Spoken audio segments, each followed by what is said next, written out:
Hello and welcome to the podcast today, our webinar, pardon me. Happy to have everyone here and listening with us. This is hosted with the AIDS Foundation of Chicago in partnership with AIDS United and NMAC. The presentation today will be about the impact of the proposed cuts in the President's FY2018 budget and what that means for local HIV services and programs. So today we will not be having Norma presenting, but we will have one of our lovely AFC colleague, my lovely AFC colleague, Simone, presenting. Simone. Thank you, Elena. And on behalf of the Service Providers Council, the co-chairs Norma Rolfson and Erie Crawford, welcome to the webinar. As a coalition of providers, the Service Providers Council keeps its eye on a number of trends and developments that inform our work in the HIV field. In addition to tracking community-based needs and successes, new and promising interventions, and regional changes in the service sector, we've been consistently tracking our local, we've also been tracking our local political and economic environment. Of course, since November of last year, like you, we've had more of our eye on Washington. The SPC has been very active, working together with other advocates to push against unfair immigration policies, the repeal of the Affordable Care Act, and other issues. Today's webinar is an opportunity for us to learn more about our federal budget and its implications for our local work. What does the presidential budget mean? What does it not mean? How does a budget get finalized? And how do life-saving funds make their way to agencies providing the work that we do? We're looking forward to getting answers to those questions and many others. We are so grateful for Carl Bologna and Matthew Rose to join us, and I'll turn it back to Elena, and let's get rolling. Thank you, Simone. Wonderful. Before we can move forward, I have to do a few housekeeping things. All attendees are in listen-only mode. Everyone can submit questions at any time using the chat feature. This webinar has too many attendees for questions to be submitted over the phone, so everyone, once again, is in listen-only mode. During the Q&A segment, the moderators will read selected questions that have been submitted. We also appreciate everyone who has submitted questions prior to the webinar taking place. To use the question feature, though, you can look to the side panel. During the session, you can use one of the buttons to raise your hand if you have a question. If there are more questions that can be answered during the session, the organizer may ask that you type in the questions in the question log. They may be addressed later via email. You can also email me directly at akennedy@aidschicago.org. And if I don't get to your question today, please know I will get back to you as soon as possible. So once again, let's get into it. Today's agenda. We'll have the budget process and introduction, or 101, from Carl Bologna at the AIDS United. He is the Director of Government Affairs. We will then continue that discussion with budget process part 2, places it goes, with Matthew Rose at NMAC. He is the Policy and Advocacy Manager. And then we'll end with a little discussion about advocacy from myself and open it up to question and answers. All right. So before we do get started, I want to pause and do a quick poll. Everyone will have 30 seconds. These questions are very private. They are not directed and attached to you as an individual. They're just to get a better understanding of who's on the call today. So, types of services your organization provides. Mark all that apply. Once again, there will be 30 seconds starting now.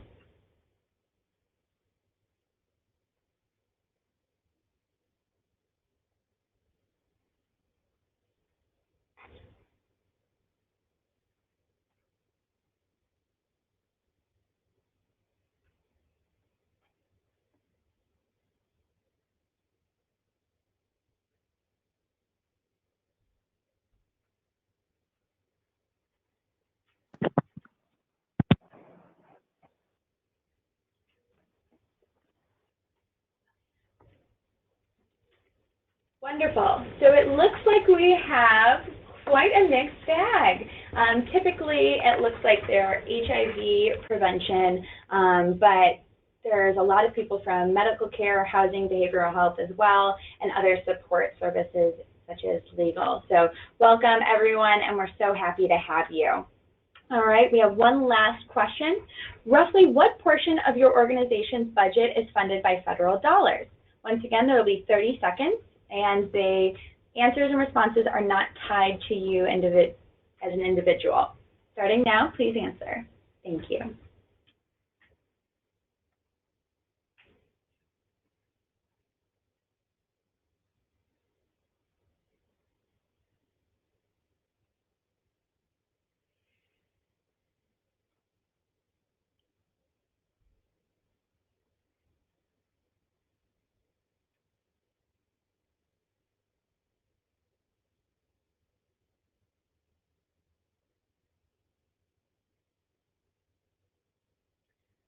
Wonderful. So it looks like the federal dollars play an important role in many of the organizations that are attending today. And so we're looking forward to hopefully this being an insightful and educational webinar to help you plan moving forward. All right, so let's get into it. Carl Baloney, thank you for being here today, and we look forward to your discussion. My pleasure, thank you. And really great way to start the webinar. I've never seen them do the polling before, so that looks really great. If we go to my first slide, I'm just going to talk a little bit about just an overview, as Elena described. We're going to talk about the overall budget process, what was in the president's budget request, and then what that means for Congress and for funding of the government, and what it means for you. So if you can go to my next slide. Here you have before you the technical process for the budget process. And I say technical because reality does not always meet what's been outlined. But as you see, the president would submit his budget in early February, typically, or statutorily. And that would start up the process for Congress. So the president would submit his budget, then Congress would kick off with a series of hearings from all of the agencies.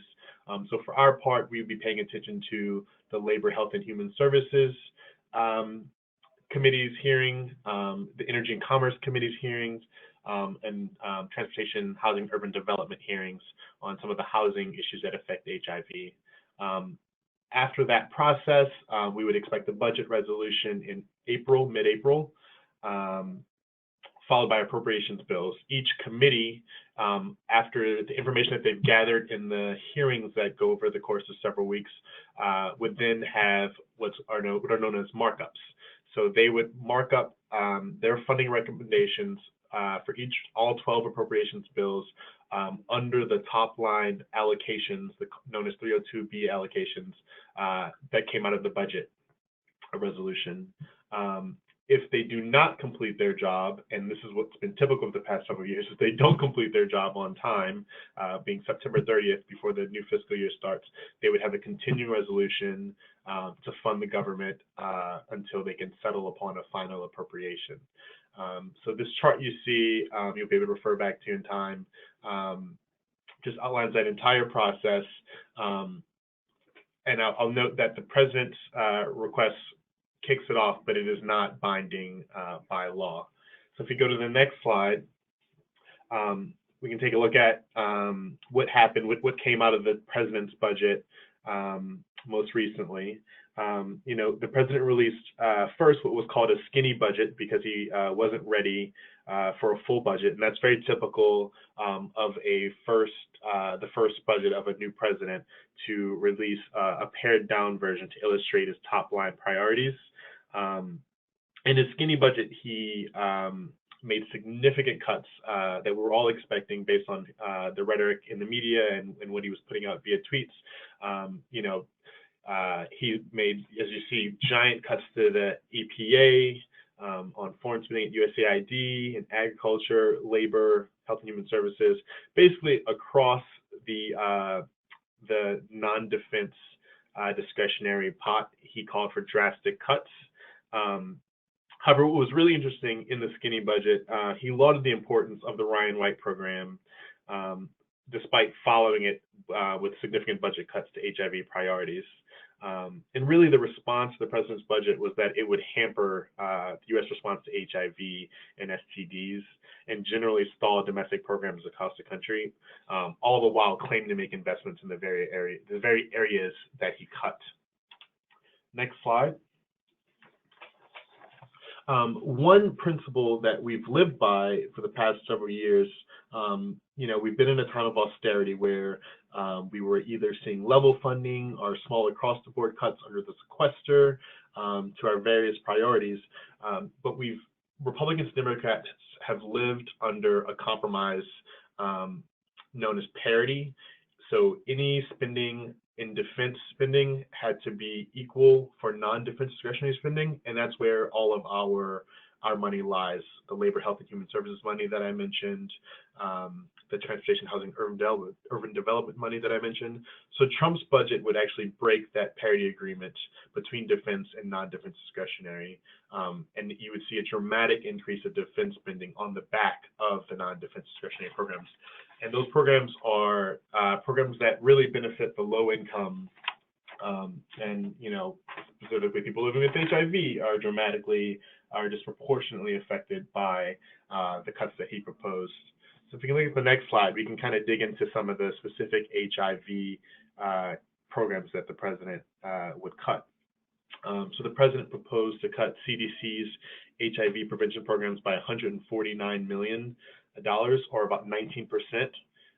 You'd see a cut to CDC STD prevention to the tune of 27 million, or 17%. Next slide. And multiple cuts to the Ryan White program. And as I mentioned, this is the very program that the president lauded as critical and effective. So you note a $58 million cut generally across the board in the Ryan White, with small cuts across the many parts: 1.3 million to Part A, almost $1 million to Part B, almost $2 million to drug assistance programs under ADAP. Next slide. The president would have also totally eliminated the AIDS education and training centers and the special projects of national significance. As you all know, the AETCs are at the front line of training HIV providers across the country. They were, they were frankly first responders in Indiana during that outbreak. They've stepped in instances in the Virgin Islands to train providers when the only provider in the region retired. And they're really critical part of the HIV care network. And then, of course, the special projects of national significance, he would have eliminated by $25 million, really signaling a lack of understanding of the importance of the program. Next slide. Additionally, the president would have eliminated funds for the Secretary of Minority AIDS Initiative Fund and reduced SAMHSA Minority AIDS Initiative programs, while also cutting the HOPWA program. The Minority AIDS Initiative Fund targets communities of color that are disproportionately affected by the HIV epidemic. We've seen this reduction of new infections nationally, but the MAI funds programs that help the very groups that are actually being left behind by the positive trends that we're seeing. And we've, of course, worked with Republicans and Democrats alike to update the HOPWA program. And we saw an increase in funding to meet the needs of the adjusted formula, but the president would have cut that increase by $26 million, taking us back to square one. Next slide.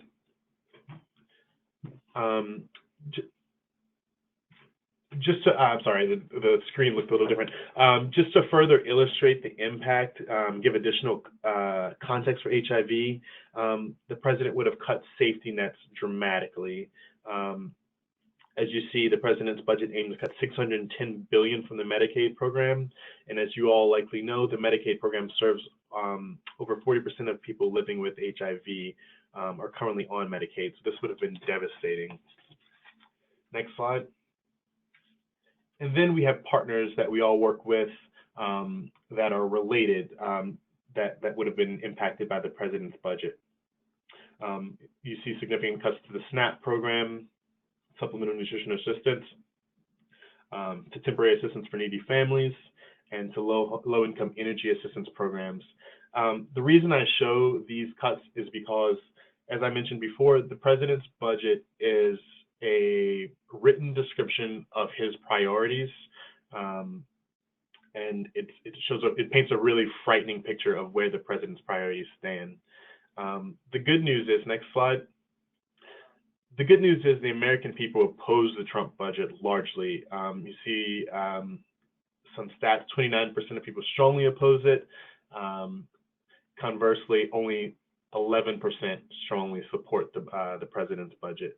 And this support, or lack of support for this budget, really gives Congress the space to reject the proposal and makes them more susceptible to our advocacy. Next slide. So to Congress's credit, it is largely considered Trump's budget dead on arrival. And while making devastating cuts to the education and labor programs under labor HHS, the committee in Congress, the House committee, largely protected the Ryan White program. It does remain to be seen what the Senate will do. And actually, just this morning, AIDS United sent a letter to House appropriators urging them to reject the cuts that have been proposed in the House bill. So in the House bill, they followed suit with the president's call to eliminate the Secretary Minority AIDS Initiative Fund and to drastically cut SAMHSA funding for the Minority AIDS Initiative. Next slide. But I just want to go over now just some of a little bit more details of what takes place in the budget resolution and how that kicks off the congressional process that we just talked about. So the budget resolution is a blueprint without the force of law. So it simply sets spending and revenue targets for appropriators and authorizers and the tax panels. In the process, there are various points of order that may be used to enforce the spending limits that are set out in the budget resolution, but those can also be waived. And just as a reminder, a simple majority is needed to adopt the budget resolution. One can also set up the reconciliation process that allows the Senate to pass spending and tax changes with a simple majority. For instance, in this past fiscal year in 2017, the budget resolution, SCON Resolution 3, was used to write HR 1628, which is the repeal of parts of the Affordable Care Act that was passed by the House. But House and Budget Committees are supposed to approve resolutions. And as I mentioned, again, it's a reflection of priorities of that chamber's majority party. And they make assumptions about the policy changes based on the committee's submissions. So that hearing process that we talked about kicks off House and Senate members to send their priorities to the committee. I have to note that resolutions are not always completed. So the Senate didn't adopt the budget resolution for fiscal years 2011 through 2013, and the House didn't adopt the budget resolution for fiscal year 2011. In fiscal year 2017, this fiscal year, the resolution was adopted in January, 4 months into the fiscal year, so they were behind the ball in that regard. And even when both chambers do act, they don't always agree, and if no agreement is made, chambers will set their own spending targets. So House Majority Leader Kevin McCarthy said that the Budget Committee would proceed with a markup just this week as Chairman Diane Black attempts to negotiate a deal with conservatives. Conservatives want to enact more than $200 billion worth of cuts to entitlement and spending over the next 10 years. So under regular order, a budget resolution would have been adopted before appropriations bills were written, but instead the House Appropriations Committee is heading into the home stretch. They've surpassed the Budget Committee in their process, and its subcommittees have already drafted bills based on allocations from a $1.132 trillion top-line spending figure that the House Budget Committee had discussed but not acted upon. So basically, the budget process is late. Appropriators needed to get their job done because they go on August recess very soon, and they've just gone through the hearing process. For the House's part, they have actually marked up all 12 appropriations bills in subcommittee, and they're close behind with full committee markups with, as I mentioned, the House Labor, Health, and Human Services full committee markup taking place as we speak. Next slide. So House Republicans are preparing to finish committee action on appropriation bills markup 2018 budget resolution despite internal party division over spending and revenue. Again, today they're marking up labor, health, and human services and state foreign ops. But just wanted to flag just what's going on in the House and the Senate. So mentioned all 12 bills through regular order, and we were seeing an avoidance of the deep cuts that were proposed by Trump, but they are cutting non-defense discretionary spending.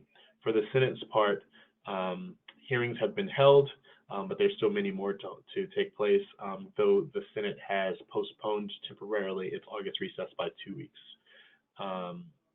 But Majority Leader McConnell is planning for committees to move forward with the temporary allocations absent a budget resolution. And one thing that we're seeing in the Senate as opposed to the House is that they recognize a likely need for a bipartisan budget agreement. So hopefully they can forge some consensus. Next slide.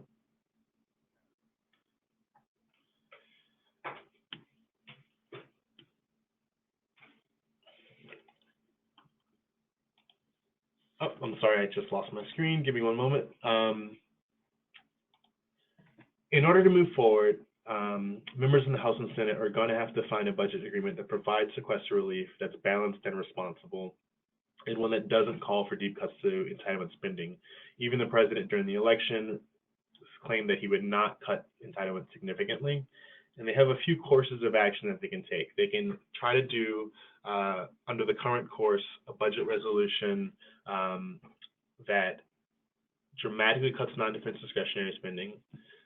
They can try to do a bipartisan approach that accounts for the needs of Republicans and Democrats, which means parity between defense and non-discretionary spending, or they can do a shell budget. The shell budget would just have the top line priorities. It wouldn't contain lots of ideological cuts and allow the process to move forward. Depending upon what they do, really will dictate what happens with the rest of the appropriations process. We will either see, and I'm kind of counting on a continuing resolution, while the House is talking about a 12-bill omnibus. I'm expecting a continuing resolution to be passed to fund the government and avoid a government shutdown. But there are lots of pressure points that can stymie the progress on that.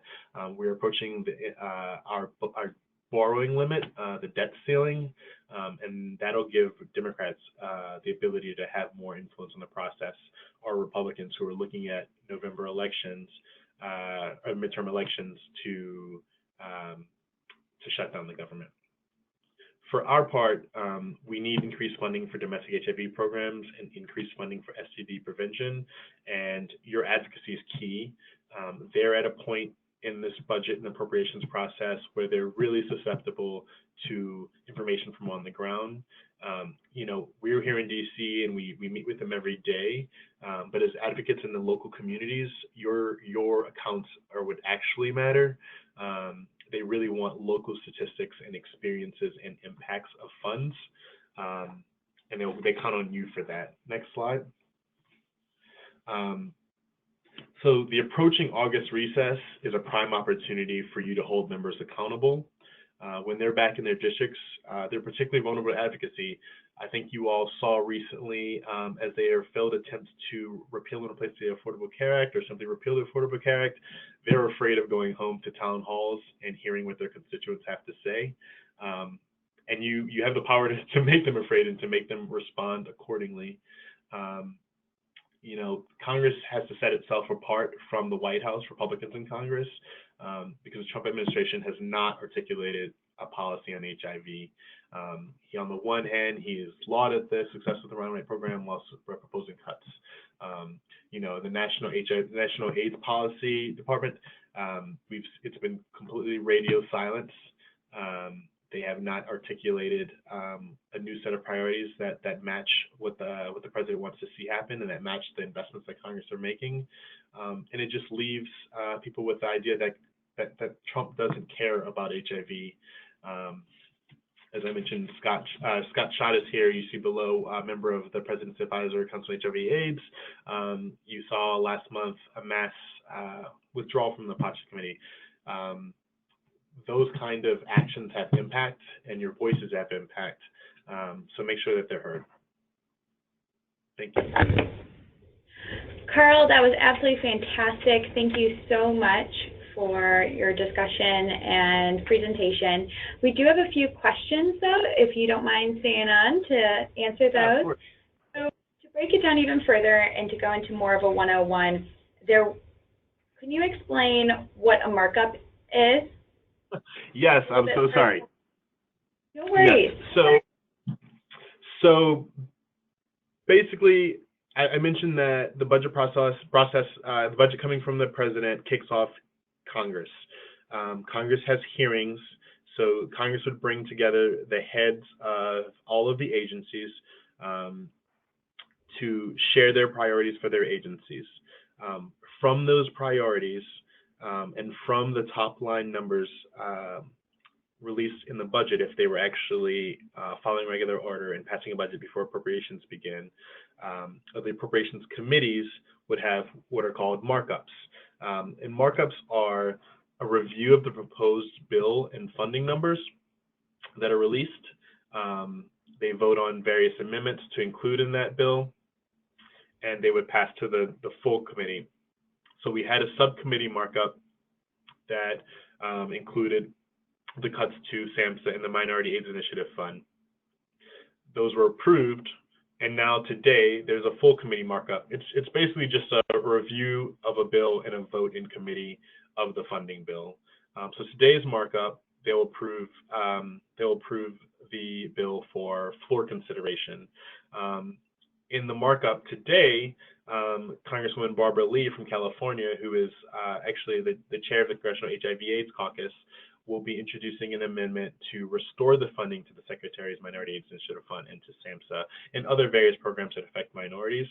That vote is expected to pass by a party line, to fail by a party line vote, and then the bill will proceed for floor consideration. So basically the markup is just the committee process for moving legislation forward. Carl, you're the best. Thank you. We have two more questions before we move forward. One, when does the debt ceiling need to be raised, and how will that give Democrats more leverage in the budget process? So technically, it's a moving target. Supposedly, the debt ceiling will need to be raised in October, but the Treasury has the ability to adjust our funding, our borrowing needs. So it's said that it could shift to September, but possibly as early as late August. Something that'll come from Secretary Mulvaney, who will dictate whether or not we need to raise the debt limit sooner or later.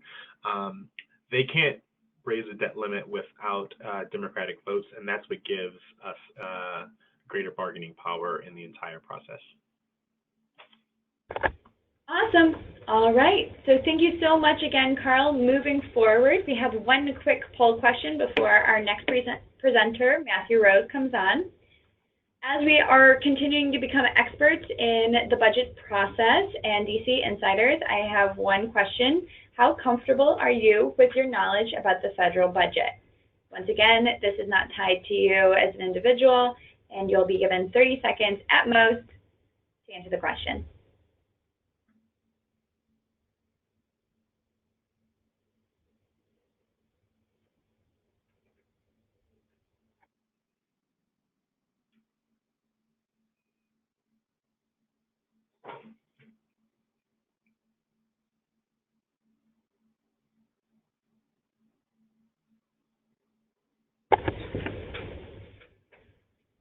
All right, thank you so much. So it seems between mostly comfortable and mostly uncomfortable, and hopefully as we continue to move forward, we'll become more comfortable. But it is all right. This is a learning process, and this is new to a lot of people. Thank you so much for answering. All right, Matthew Rose, thank you so much for joining us today.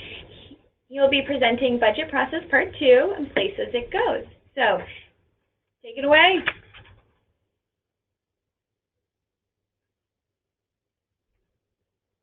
Matthew, at this time, you can unmute yourself so that you can present.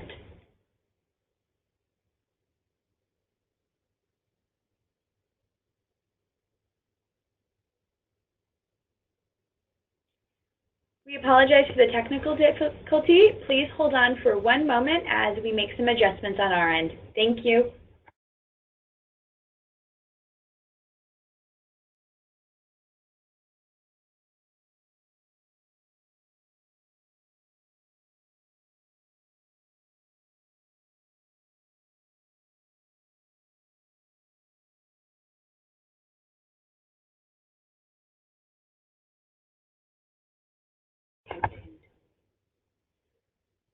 While we wait for Matthew Rose to come on, we have one more question. How have you engaged, or has your organization engaged, or or your organization been with federal budget advocacy? It sounds like Matthew's here. Yep. But I'm going to quickly finish the poll, and then we'll get into your presentation. So if you could answer the quick poll, we will then move in to the next portion.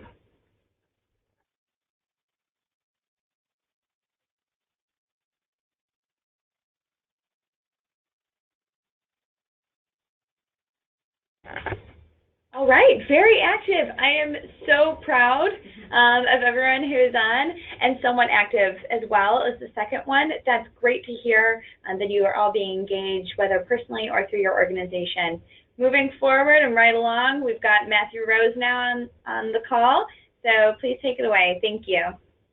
Sorry about the technical difficulties, folks. So I thought I would think about Dr. Seuss's The Places You'll Go. So Carl kind of left you where appropriations leads us, and I'm taking you kind of the next level down. So after they do all that fun stuff of marking up, the appropriations budgets have to follow kind of the following laws, the following kind of rules, and how the money gets made. So generally, it has to have a relationship to the bills that are placed and things that can be purchased on. There's sometimes authorizing languages. So like syringe exchange is authorizing language saying that you can spend money on this or you can't spend money on that. It can't be anything, money can't be spent in appropriations on anything that's prohibited by law. So sometimes we will change the law so we can spend money. Like for instance, there's still a ban on spending money on on actual needles, but you can spend money on programs that support syringe work. Expenditures must be adherent with the appropriation. So basically it says you've got to spend with the intent of the appropriations bill. And then expenditures can't otherwise be for, if there's specific appropriations, they kind of have to fit within that schema. And that's where kind of the money goes. Next slide.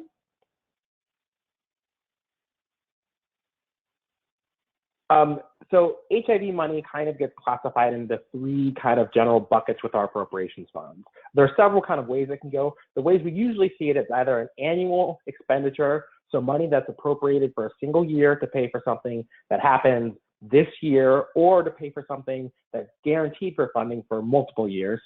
It gets a little strange, but usually money that has to get re-upped in the annual. Multi-year obligations. So if you've got like a 5-year grant, so think about the federal, so our health departments. These are usually funded in a multi-year grant cycle. So for 5 years, the health department will get X amount of money from the federal government that's already been appropriated and approved.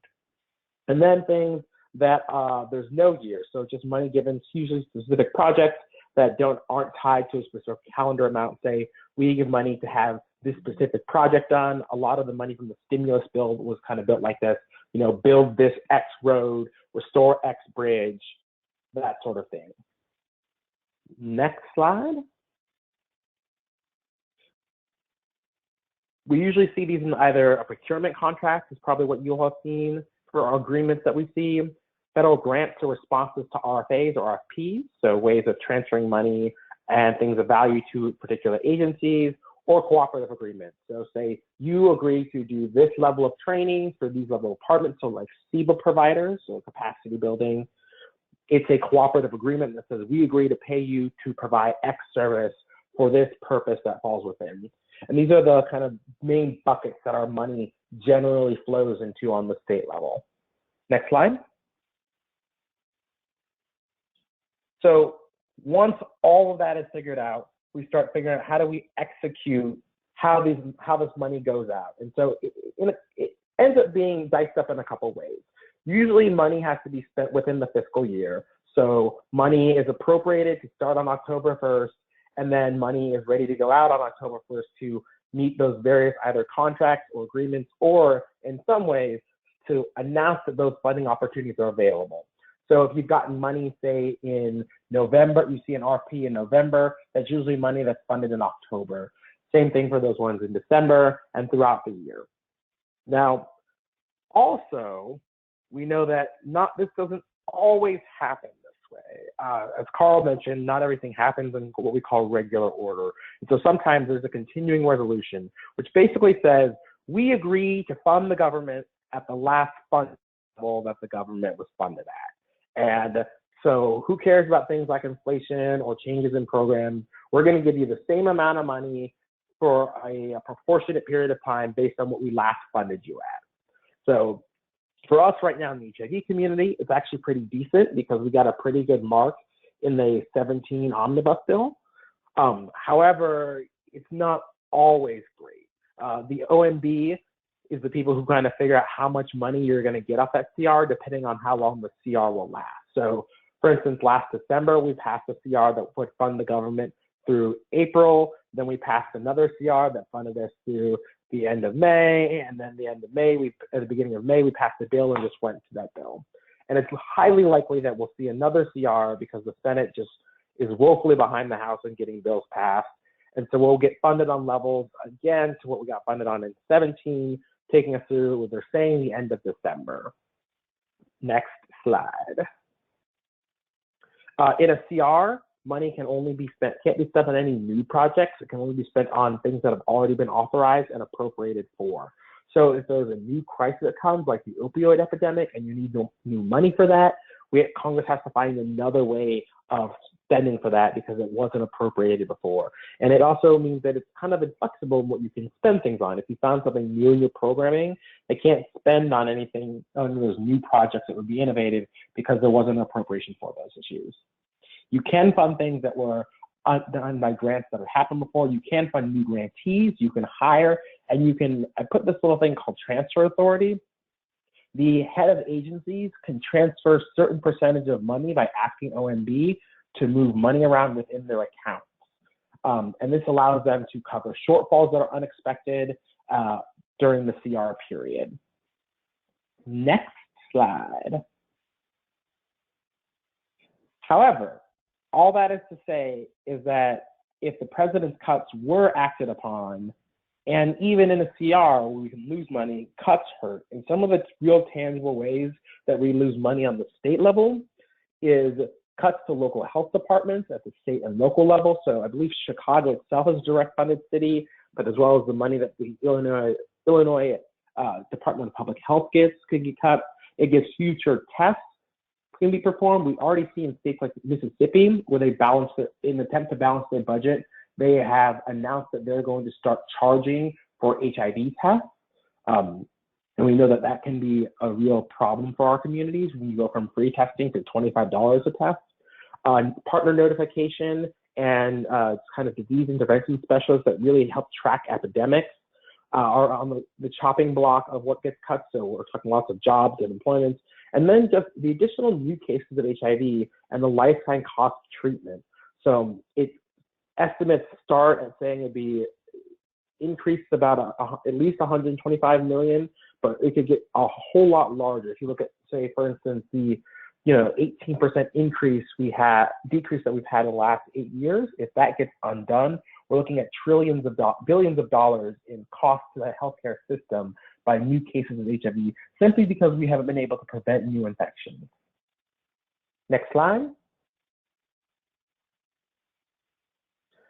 I wanted to flag this because I think this is an interesting case of just how unpredictable the timing is right now.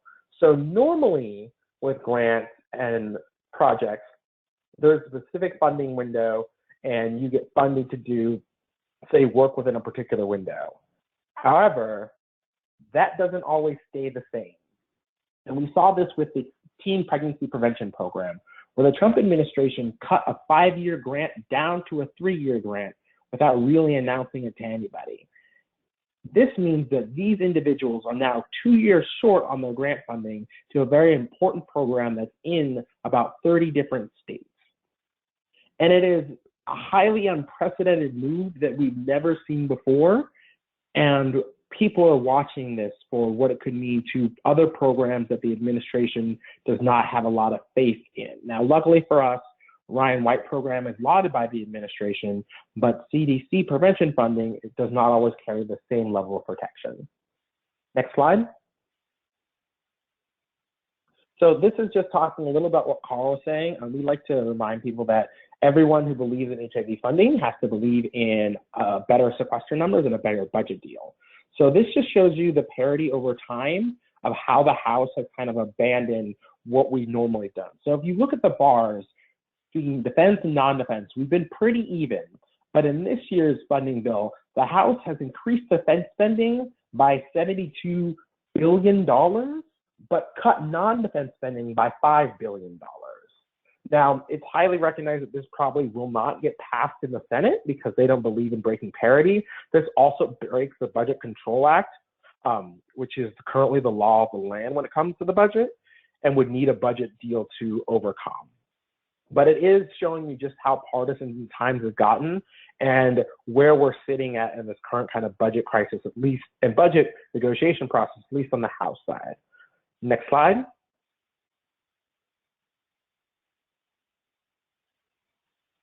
So to put it in perspective, millions of Americans are suffering because of kind of these senseless cuts. And what happens when NDD, non-discretionary defending, gets cut is that leaves less money for all of our programs to grow. And so a higher NDD money number and a higher lifting the caps on that non-defense discretionary spending helps all of us because it means we all have a larger pot of money to pull from. Additionally, with the current funding levels we're at the lowest healthcare spending since the Eisenhower administration. Yet with new health epidemics and health challenges and with new costs that we can never have imagined before. So it's really becoming a need for us to all say that we need a budget deal out of Congress that's bipartisan, raises the caps, and is fair for our economy and is fair for all of our communities. Next slide. So this was my attempt at a timeline. Notice that it is subject to change, and notice it's definitely a crystal ball. So I put healthcare reform on here, which is funny because I sent this presentation in on Monday, and now as of Wednesday, the healthcare debate has been blown up. But that just shows you kind of how volatile the discussion is right now. The House is moving forward with its appropriations and its quest to get all its appropriations bills passed before the August recess. It's at this point, it's looking unlikely that Labor H's bill will get passed out of full committee and will be part of the current kind of minibus package, which means we have more time to ask for a better number on that bill.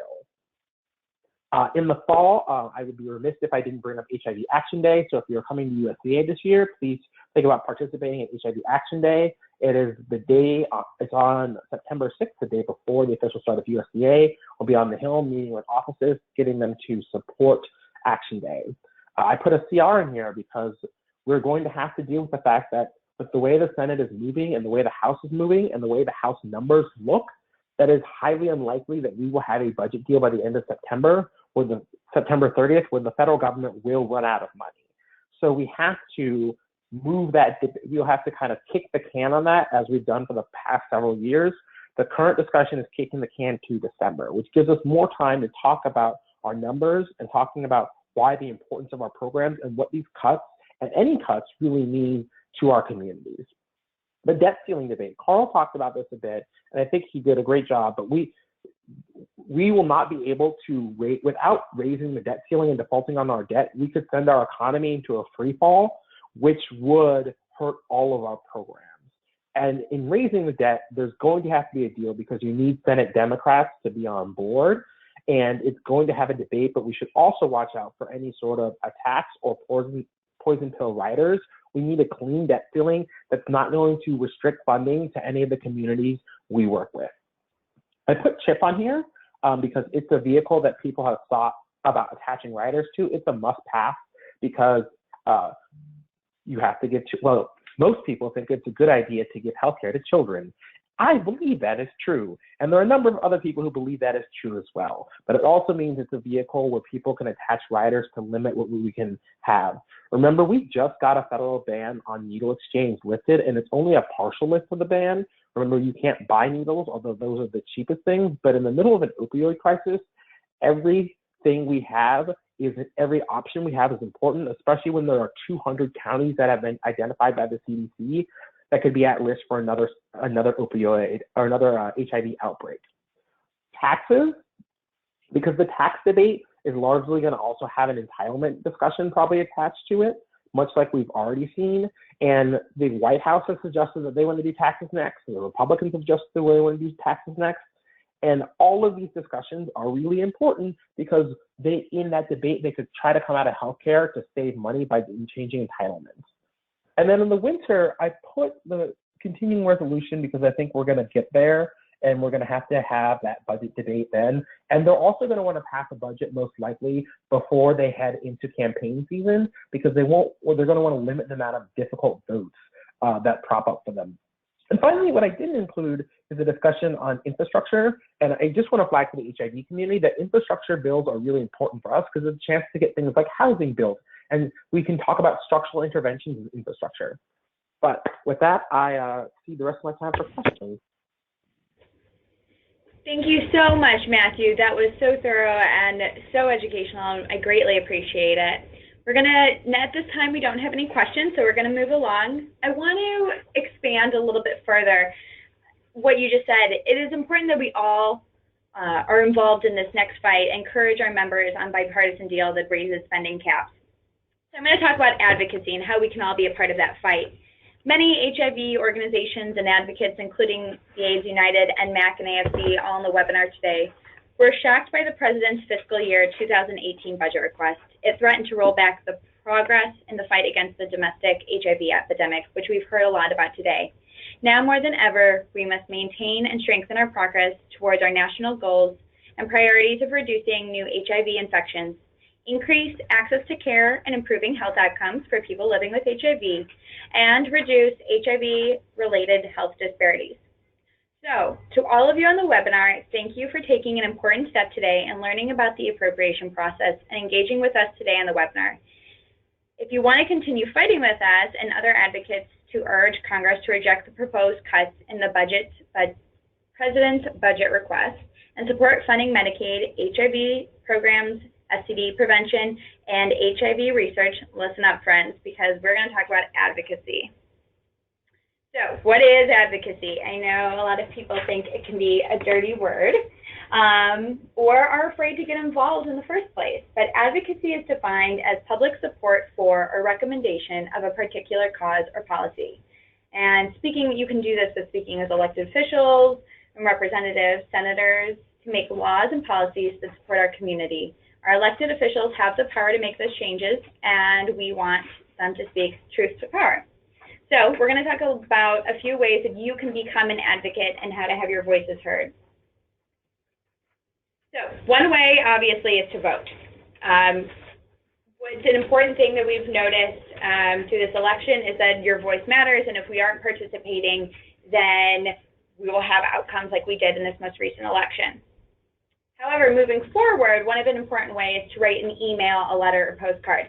Yes, I know it might seem like you're not having a lot of impact, but they read through all of those letters. Staff comb through everything, and it is so vital, and it's an important way for your voice to be heard.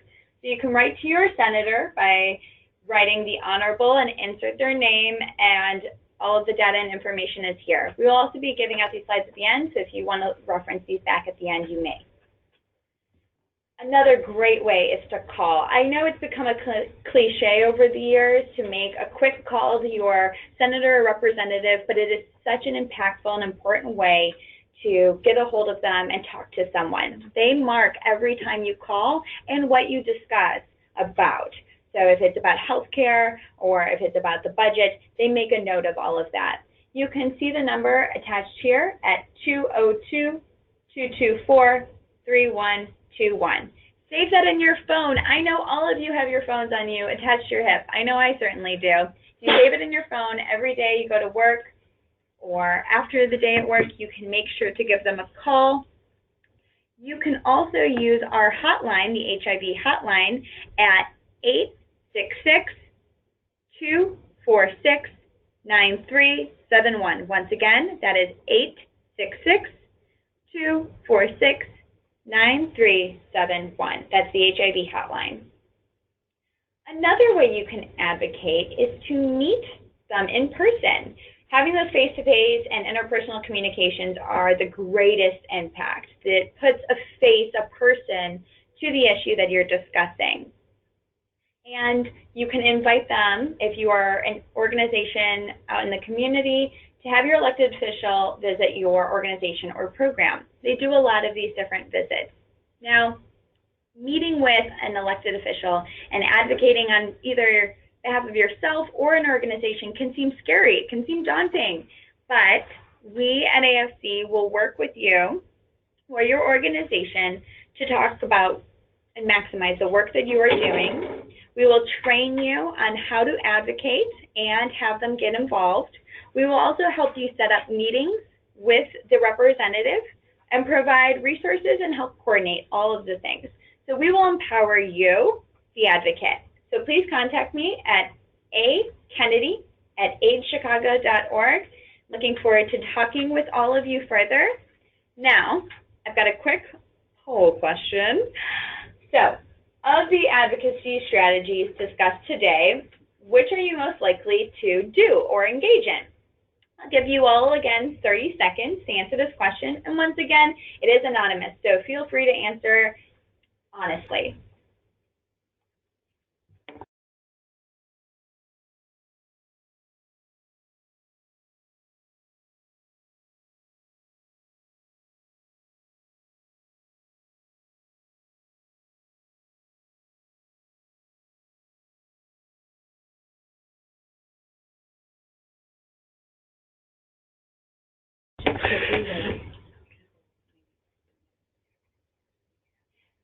So hello, and thank you again for answering. So it looks like majority of people will call their elected official office. I think that's great. I'm so excited to hear about that. You can call at any time. I know I certainly call quite often. I'm also encouraged to see that a lot of people are interested in setting up a meeting or having them visit their organization. Once again, if you need help or assistance to do so, please contact me at akennedy@aidschicago.org. We are happy to help you with it. All right, so we're going to move straight along. We have a few moments and minutes to talk about questions. There was a lot to discuss today, and I'm excited to unpack it all. So once again, if you have questions, please use the question feature on the side panel. You can raise a question, or you can type it in, and I will call it out. Again, you can also email me. So at one point during the discussion today, I opened this up to Matthew Rose. We can get a little wonky and talk about some acronyms that aren't used typically by the public. So would you break down what is CHIP for everyone? Yeah, so I'm going to do two things. I'm going to explain CHIP, and then I'll give you the what the acronym stands for. So I'll say CHIP, it stands for Children's Health Insurance Program. It's a program out of Medicaid, and it is designed to provide insurance for low-income children in the United States.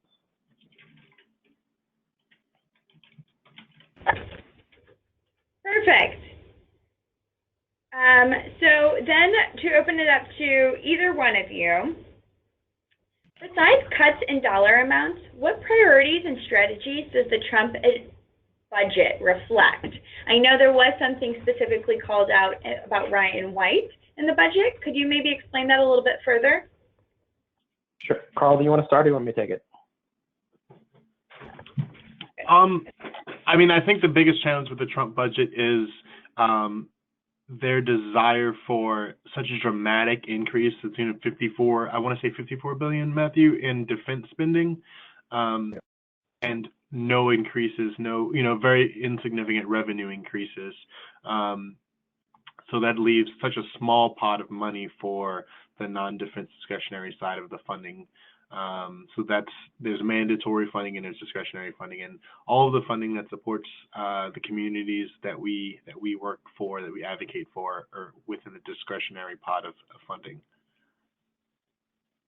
And I will say, I'll add that, the other things that we've kind of been able to glean from the budget, especially in terms of programs that related to health, the budget tries to focus on services, but doesn't understand the relationships that training providers and education play. So they try to, it seems like, to hold steady on direct service lines, but then cut everything that wasn't a direct service around it.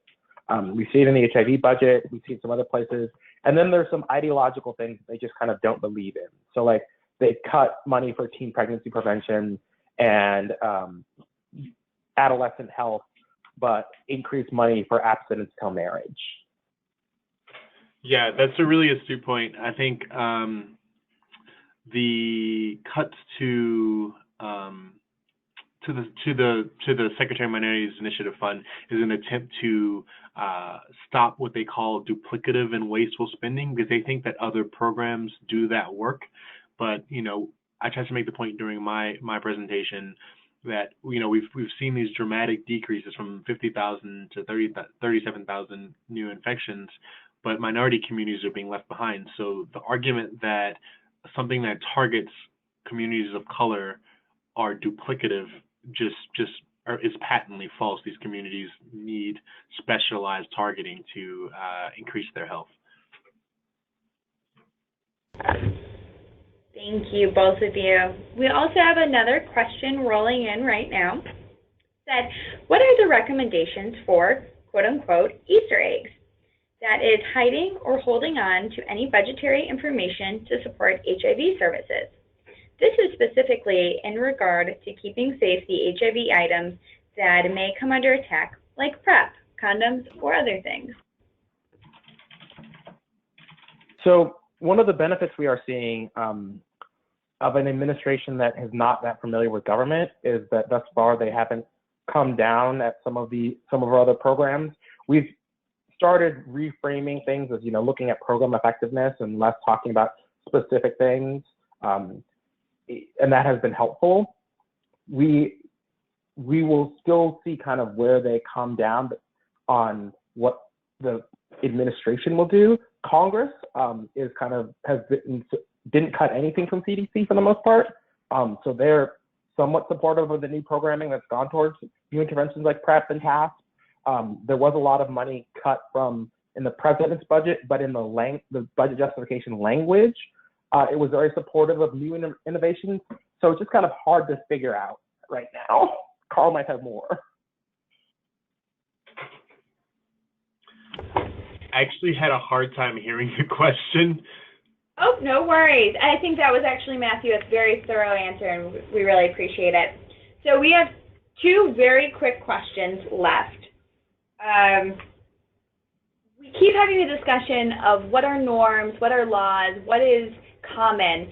Is the way that the budgetary process is moving along right now normal? I'd say it's the new normal. But the past, it's not quote unquote regular order, but it's not a completely atypical situation, and it'll likely get back on track with the aid of a continuing resolution. Perfect. Thank you. Our last question today is, so who officially holds the purse strings for the federal budget? Congress. And they will remind you of that. And it's one of the things that we were reminded in every office meeting we go into by appropriator staffs on both sides of the aisle, is that Congress passes the budget. The president executes that budget, but Congress sets levels, and Congress also has the authority to write laws that dictate how funding goes. Yeah, so when Matthew and myself and other advocates went to the Hill to advocate shortly after the president's budget coming out, we were reminded at every turn that the president's budget was dead on arrival. It was a non-starter in terms of the investments that Congress wanted to make. So they are completely in the driver's seat. Great, thank you.